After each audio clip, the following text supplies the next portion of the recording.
Ladies and gentlemen, boys and girls, children of all ages, welcome to another exciting episode of Bees Cast, sponsored by Fieldwork. And we have another great episode today. As you see him back in the home studio, that means the Ballers back on the road after a 5-6 homestand where they took care of business, believe it or not, at 21-9 through 30 games. The Ballers have 18 games left in the first half, which means they could clinch a playoff berth as early as July. We'll catch up with Nevada Colon to explain everything you need to know about the Ballers' early playoff implications, and he's also going to catch up with Gabe Tanner, another local product we really tried this year with the Ballers to bring in the best of the local baseball talent. Gabe from Danville, went to Cal State East Bay. Let's get to know this new local guy who just joined the team, but this squad is rolling, and we're having fun. Last Monday, we went to a cricket match at the Oakland Coliseum. That's right, the Ballers took the field for the first time ever at the Oakland Coliseum. What a groundbreaking day. And we also had a whole bunch of fun with Warren G coming through for a block party, walk-off hits. We celebrated Ricky Henderson with his family and friends in attendance. It was just an epic homestand. So let's get in here. Let's do a little recap. Let's do our Baller stories of the week right now as Nevada Colon joins me on Beescast.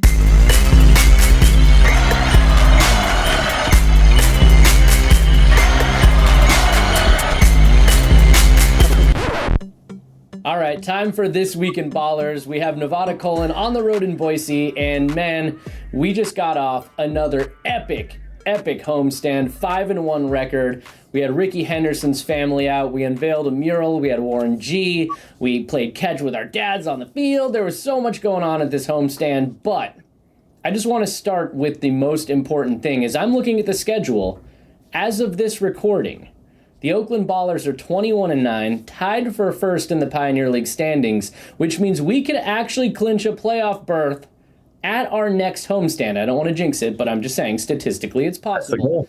So Nevada, can you just explain to everybody listening to this, even me, because this is still very confusing for me too, how the Pioneer League playoff structure works and what is on the line for these Oakland Ballers?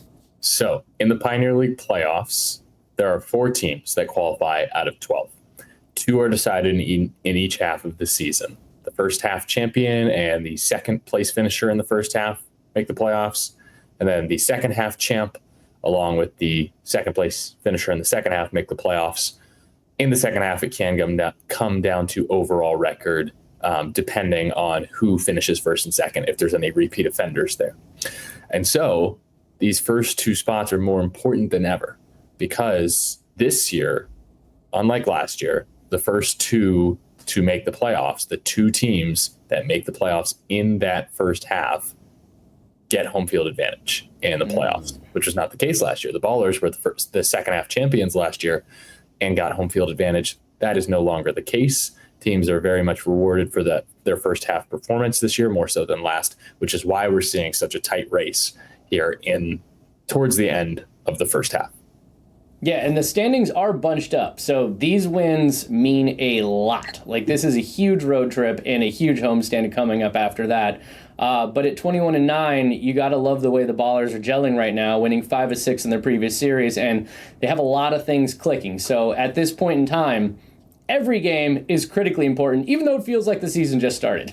Yes, because of the fact that there's only 18 games left in this first half, and so it'll be a sprint to the finish line. Not only that, I mentioned it's a bunch up. There are 6 teams vying for those first 2 spots, all separated by just 2 games. So Missoula and Oakland, the Ballers and the Paddleheads are tied for first. And the Boise Hawks are just 2 games back of first place. And guess who Oakland plays this week? It's Boise. Next week and the week after that, it's Rocky Mountain, who are also just a game and a half back. So they're even closer to Oakland in the standings. But it will be a very hotly contested race and some very tough games coming up for the Ballers against good opposition as a good challenge to get one of those first 2 spots. Yeah, and the Ballers really haven't had any gimmies. Like, we've only been playing good teams for the most part this season. Some of those other teams that we'll be playing that are near the bottom of the standings won't happen until the second half. So this is a tough schedule. The Ballers have a very difficult schedule, and we've been playing very well, which is fantastic. And also, one thing that popped up on this homestand, amongst a lot of other things, was the first ever home run derby at Raimondi Park. We're not talking knockout round. We're talking actual home run derby. It was the second of the season for the Ballers. They did it at Raimondi for the first time ever. I'm just wondering what your takeaways were from that second home run derby. Yeah, honestly, for me, having seen two now, it was a bit disappointing because we lost. We won the first one I was there for. And so, I went home a little sour from it, but then you check the standings in terms of the overall players, because whoever finishes with the most homers is the individual champion of the home run derby at the end of the season. Trey and Cam are tied for fourth in the standings. So they're, don't get me wrong, still a ways back of Xavier Casarella, who put on the best home run derby performance in the history of the home run derby in its 3 short weeks of existence against the Ballers at Raimondi. So credit to Casarella. He was really fun to watch. But Ballers are very much still in the race, as they're 1-1 in the derby standings, and each of the contestants, Cobb and Buford, both have hit 17 home runs, which is a pretty solid number at this point in the competition.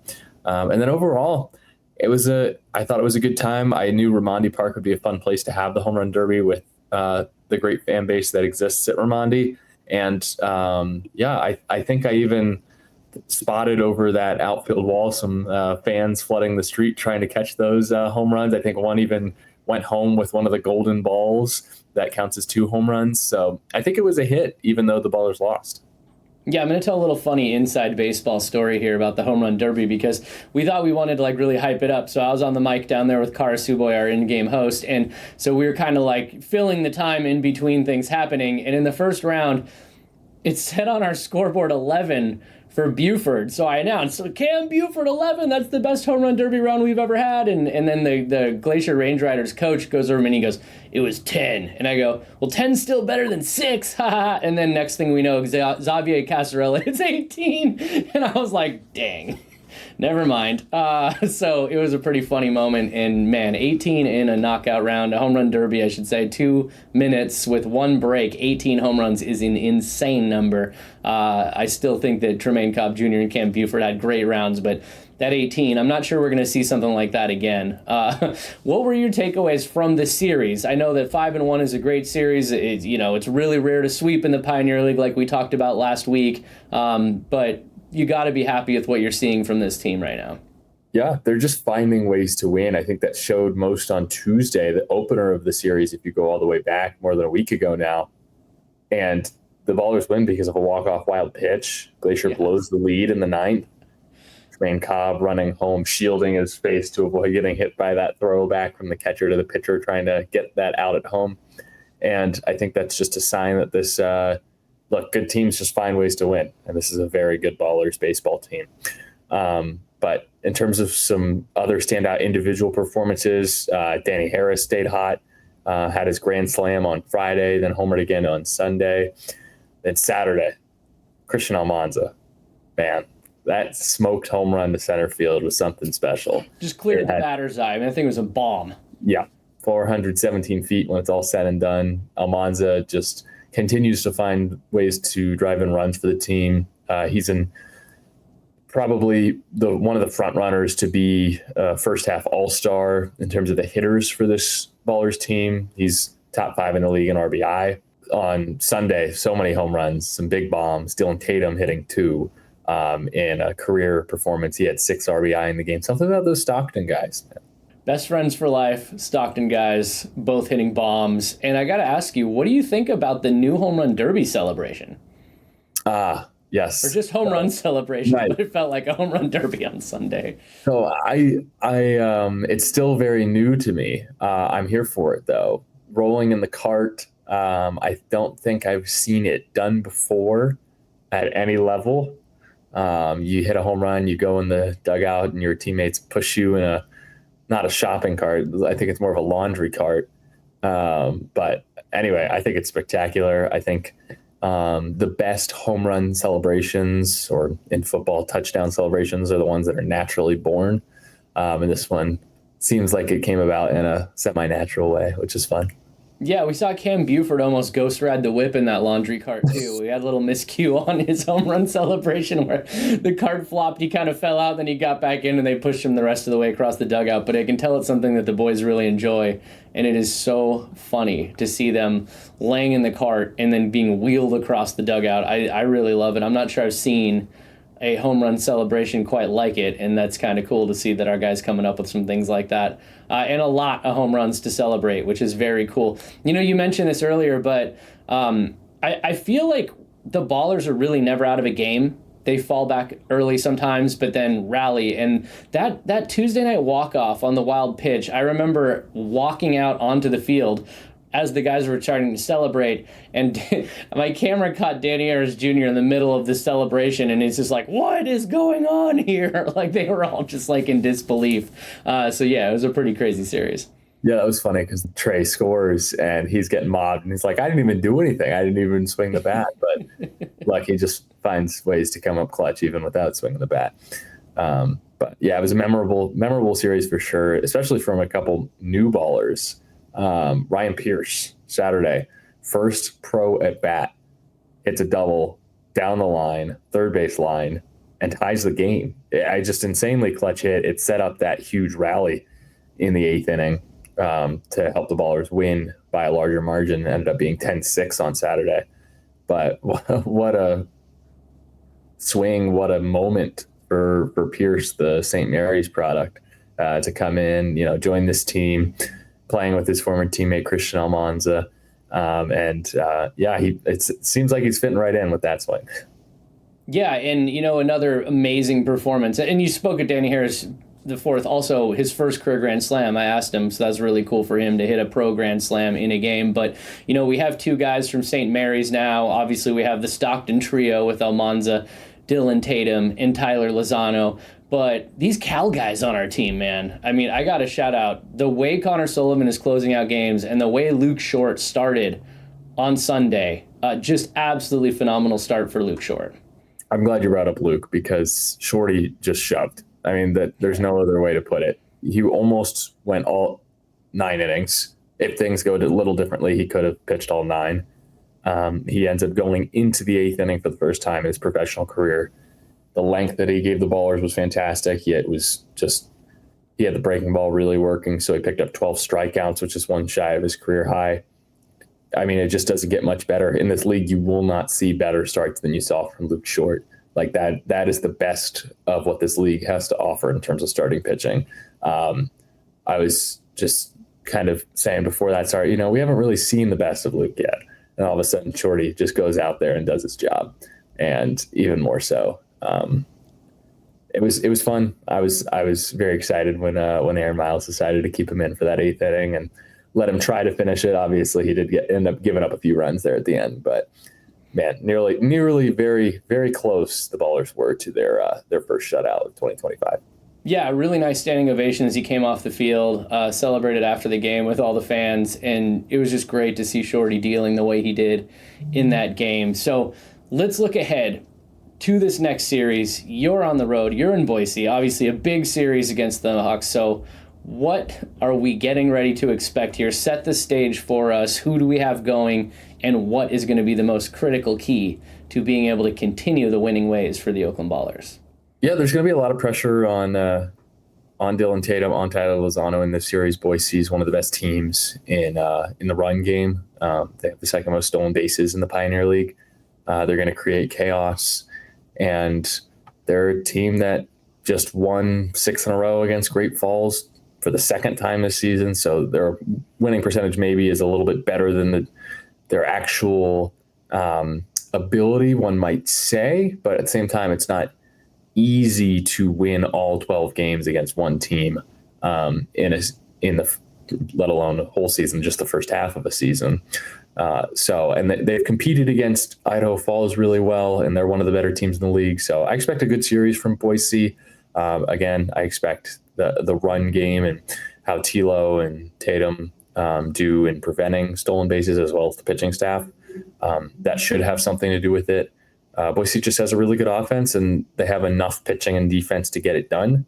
And so the Ballers will have to play sound baseball, and they'll have to play the same type of baseball that they've been playing over the past few weeks. Should be exciting to have the return of Michael O'Hara to Boise. He was a Hawk last year. I was just about to bring that up. I love that you said that. And that's a matchup I am excited to watch. Now, I want to just touch on something real quick because I feel like a lot of really cool things happen on the homestand, but Saturday was like 3 whole days worth of things packed into one. We had a Warren G block party. We had Ricky's family and friends out to the ballpark. We unveiled a mural, and then we had a home run derby. But I want to go back a little bit to the Ricky Henderson celebration because, I mean, I spent a lot of time leading up to this, talking to Pamela, Ricky's wife, and Alexis, Ricky's daughter, and trying to make sure that we could create something special for the family that they could come out and enjoy and experience at Raimondi Park. And man, I just, we talked to have Mike Norris, who was Ricky's former roommate in A's grade. He wanted to throw out the first pitch. When he got out there, Bip Roberts was there, another former teammate of Ricky's, and he said, "Can I catch the first pitch?" And I had edited this video together the night before, not even really knowing that, but it featured Bip and Mike Norris talking about what Oakland meant to Ricky and what Ricky meant to Oakland. And then to see Mike Norris throw the pitch to Bip right off that video, to see the way that they really enjoyed seeing themselves on the screen, talking about Ricky and then experiencing that first pitch together. I was watching that and I was almost overcome with emotion. It was so cool. And then to be able to come out and see Fred Atkins, Ricky's best friend, who we all just absolutely loved when he gave his big speech at the celebration of life for Ricky, and Ricky's daughters and friends standing in front of that mural as we unveiled it. Just one of the most special days I think we'll have in Ballers history. One of the most special days for sure in current Ballers history, but this is one I'll never forget, Nevada. And I just really was so happy. My heart was so full to see the way that everybody rallied around and came out and just had a great time. And everybody was so excited to come back. And I mean, Fred Atkins to me, like I could not wait to talk to him and share some stories. And as he left, I gave him an ice cream and a Ballers hat, and he left like the happiest guy ever. And so I just feel like it was an amazing day in the life of the Ballers and just a great example of what we can do as an organization going forward to celebrate and honor Oakland legends. Yeah, I think obviously the Ballers have done a good job in the past. I know last year there were quite a few things with the Legend Series that the Ballers did, having the commemorative cups. But when you have a legend the size of Ricky Henderson and what the Man of Steel means to the town, I think it was important to go all out for this celebration for Ricky, and I'm glad the Ballers did. I've taken a few moments just to take in the mural now that it's up. And you know what? I'm proud to work for an organization that cares so much about Oakland baseball, and that would honor Ricky the way that they did. It was just a joy to be there, to see everyone involved from the first pitch to the mural, to our very own Ben Verhoek's painting of Ricky and getting to auction that off for charity. Just a good day all around, and I was glad to be there for it. Yeah, and to set the stage too, this is stuff that you don't want to market somebody that has passed away. That's not what this is about. It was about pure celebration, and to be able to share, the mock-ups of the mural with Ricky's family, and to get approval to be able to share the amazing painting that Ben Verhoek hand-painted and wanted to auction off with 100% of the proceeds going to a charity of choice for the Henderson family, to be able to send that to them and for them to give the blessing, and then for us to turn around and be able to raise $900 off this painting that Ben did. Just a really special day, and it's just so cool to be able to kind of celebrate and execute and be on the same page with everybody and just really honor the first family of baseball in Oakland, frankly. I was just so proud of the way everybody came together and did something really nice and really classy. And I just think that goes to show what the Ballers can do. And I love what you said too. So we're going to keep going. We have way more. You have a long road trip, but we'll be back home in July and hopefully in position to clinch a playoff berth, right? Yep, that's the plan. I would get your tickets now if you can, because that series in the middle of July, the first home series in July against the Rocky Mountain Vibes, against another team that's trying to make the playoffs, if everything goes to plan for the Ballers, they will be fighting and hopefully clinching a playoff spot during that home series. That is the goal for the team. It's not going to happen before then, not with the teams, not with Missoula, not with Yuba Sutter, the way they've been playing lately, as well as the Idaho Falls as well. But with two playoff teams in the Ballers way that they play, obviously a lot of it for Oakland, you don't worry about those teams as much because you have to win those games. So you just got to keep winning though, because those teams around them are going to keep winning as well. Yeah, so now's the time. If you've been paying attention to the Ballers, if you've been kind of half paying attention to the Ballers, I mean, if you're watching this, you're probably paying a lot of attention. But now is the time to really dive in, check out all those games, get your tickets lined up, because it is now. We're not waiting for a stretch run. This is the stretch run. It is happening. And we can clinch a playoff berth as early as our next homestand, and man, that would be awesome, because then we could just load up and do everything we can to win the championship. So, Nevada, I know you got a player interview coming up shortly. I'm going to jump off, and then let's let you take it away. Sounds good. Well, here on Bees Cast, we're joined yet again by one of our newest ballers. This time, it's Gabe Tanner. Thanks for joining us today, Gabe. Thank you for having me. So, again, another Bay Area product. That's one of the things that management has stressed this year is to get Bay Area guys on the roster, and you're one of them from Danville, California. And not only that, we have another baller, Michael O'Hara, who's from Danville. Yep. So you tell me you knew from your Little League days. Yeah, so I've known Mike for a long time, and he was on Danville Little League. I was on Tassara Valley Little League.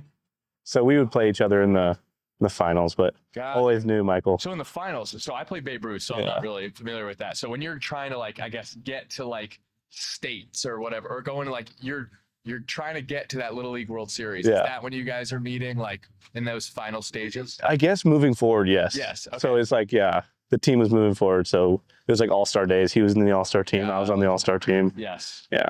Makes a lot of sense. Yeah. So again, Bay Area guy, Danville native. So you grew up a Bay Area sports fan, I would assume. Yeah, Giants fan. Big Giants fan. Yeah. So what about the freak called out to you? Because I know you're a big Tim Lincecum. Yeah, I love Tim Lincecum. Everything about it. I dove into his mental state, when he was pitching, and it's just crazy what he was going through and his mental cues and how to pitch and everything. I took a lot of things from him, but just the way he went about himself, and his career was amazing. They call him the freak for a reason. Right. Exactly. A lot of people were scared of him. World Series champ. Yeah. One of my favorite moments is when he threw that one wild pitch over the screen. No one else does it. Yeah. You gotta be a special kind of pitcher. Yeah, that's really miss. Yeah, the freak. That's crazy. Yeah, what was one of your favorite memories from his career? Just him going out on the mound. I can see him starting a game right now. I can just picture how he took the mound and his presence. So that just sat really well with me. Yeah. What do you call it when you go to the stadium? Because I always knew it as AT&T Park. I know it's technically Oracle now. Yeah.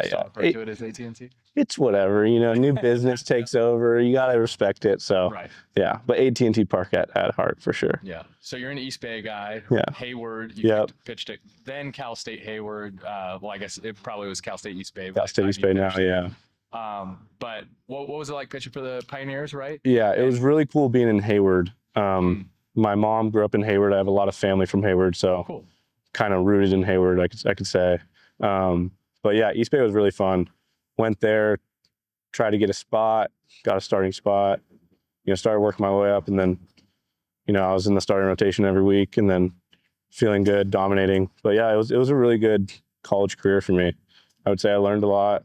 My coaches, Matt Page, Zach Wallace, Lawrence Cummins, they shaped who I am today, and also Will Tavis from Chabot days. Yeah, they really shaped me to who I am today. Take me through that last start of your collegiate career, because you left it all out there. Complete game against Pauly Pomona. Yeah, and so that was senior day.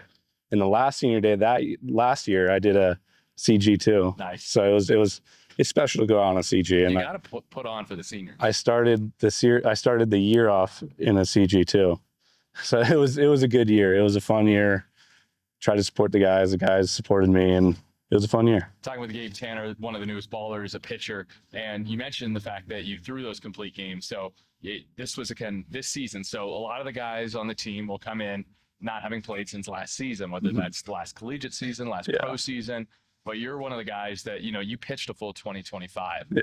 So take me through the adjustments then now, joining the Ballers in pitching out of the pen, because that's not something you're used to. Yeah, it's a huge thing. I look at it as I'm working my way up. It's weird coming in and not being a starter, but I'm a rookie. So, got to have the rookie, innings and how it is. And I will do whatever it takes to help the team. And I told Skip that. He knows I'm a long relief guy. So I'll be long relief for right now and hopefully get a start soon. And that's right. It'll be great. I'm really excited for the season. What did really what did your journey look like to getting to the Ballers? Because I think saw you pitch in spring training. Mm-hmm. So I came to he invited me out after the season, probably like 2 weeks. I kept throwing because I knew something was going to happen. Yep. Tried to, make some moves, but Ballers was always a spot, because last season one of my coaches reached out and said, "Hey, do you want to pitch?" And I said, "I have my last season. Don't want to really do that and mess that up." So they reached out to me after the season, went out and pitched like 4 times. I mean, I was a local guy, so I knew it was going to take some time. And they picked me up in the perfect spot and started maybe 4 or 5 days ago. Yep. But yeah, came out of the pen that one night. That's crazy. Yeah. First professional outing is a 9th inning appearance against Glacier. What was it like to get the 9th? You're not often pitching as the 9th, in the 9th as a starter, obviously. And now in your last 2 appearances, you pitched in the 9th because of that complete game in your last collegiate appearance. Yeah. And then your first professional appearance against Glacier. But, you held it down. You had a double play to end it. I saw you smack your glove. Yeah, it's an awesome feeling to get a double play to end the game. How cool is that to have that scoreless inning, shut down a game, lock down a win in your first professional appearance? It was awesome. I'm antsy in the pen every game, like waiting for my name to be called. But, when I came in the game, I was ready. Those first 2 pitches were out of the zone. That was pure jitters, for sure. Right. It's everyone's saying my name. It's I think from college to here, hearing your name, your full name, it's a different experience, and it's awesome. Yeah. All right, I know we got BP now. We're in Boise right now. We're recording on this awesome party deck, which I think people are trying to clean up before this game starts. Yeah. So we'll wrap it up with this. I know you got some good music taste. One of your favorite artists that I saw you liked is Larry June. Yeah. Who James Collier put me on. Feels So Right was the one that JC JC put me on. It's a good one. Now, another one is Mac Miller. I've never gotten into Mac Miller. I know he's kind of a musical genius and one of the G's of the musical industry. Yeah. One of the up and comers. Obviously, tragically passed away. Yeah, rest in paradise, man. But what if you're taking the aux, you're putting on one Mac Miller song to get me to like Mac Miller, what song are you putting on? What's the Use is a good song. It's like an upbeat song. It makes you feel happy. And Mac Miller, he was trying to make his fans feel happy, and I listened to his music because it made me feel happy. So it was awesome. I love that. Yeah. All right, folks, that's Gabe Tanner. We look forward to your first start, whenever that may be. But for now, doing good work out of the pen, and good to have you aboard. Thank you so much. Appreciate it. See you guys.